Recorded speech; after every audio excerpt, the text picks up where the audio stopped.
ঢিল কোন গাছে মারে মানুষ? আম গাছে মারে, লিচু গাছে মারে, জাম গাছে মারে, যে গাছে ফল আছে। মানুষ প্রত্যাশা করে তার কাছে, যার কাছ থেকে সে কিছু পেতে পারে। একটি কথা প্রচলিত আছে যে ঢিল কোন গাছে মারে মানুষ? আম গাছে মারে, লিচু গাছে মারে, জাম গাছে মারে, যে গাছে ফল আছে, অর্থাৎ যে দিতে পারে।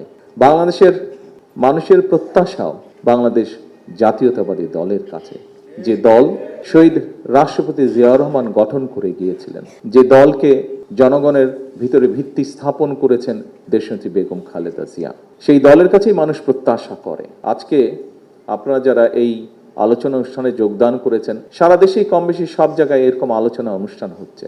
আজকের এই অনুষ্ঠানটি আমাদের বহু নেতাকর্মী, লক্ষ লক্ষ নেতাকর্মী হয়তো রাতে, সন্ধ্যায় বা আগামীকাল অনলাইনের মাধ্যমে সব বক্তার বক্তব্যই শুনবেন। তাদের সকলের উদ্দেশ্যে আমি বলবো যে আমাদের সামনে প্রথমত একটি অত্যন্ত কঠিন সময় অপেক্ষা করছে, আমাদের সামনে একই সাথে অত্যন্ত একটি গুরুত্বপূর্ণ সময় অপেক্ষা করছে। এই সময়টিতে, এই গুরুত্বপূর্ণ এবং কঠিন সময়ে আমাদের হেসে খেলে চলে গেলে খুব বড় ক্ষতি হয়ে যাবে। ক্ষতি কার হবে? ক্ষতি আপনার হয়তো হবে না, ক্ষতিটি হবে দেশের, ক্ষতিটি হবে আপনার ভবিষ্যৎ প্রজন্মের। অর্থাৎ ভবিষ্যৎ প্রজন্ম কিন্তু আপনারই উত্তরাধিকার তারা। কাজেই আসুন, শহীদ জিয়া যেভাবে দেশকে গঠন করতে চেয়েছিলেন, শহীদ জিয়া যেভাবে দেশকে সামনে এগিয়ে নিয়ে যেতে চেয়েছিলেন, আমরা সে ধারাই চেষ্টা করছি দেশকে আজকে পরিচালনা করতে।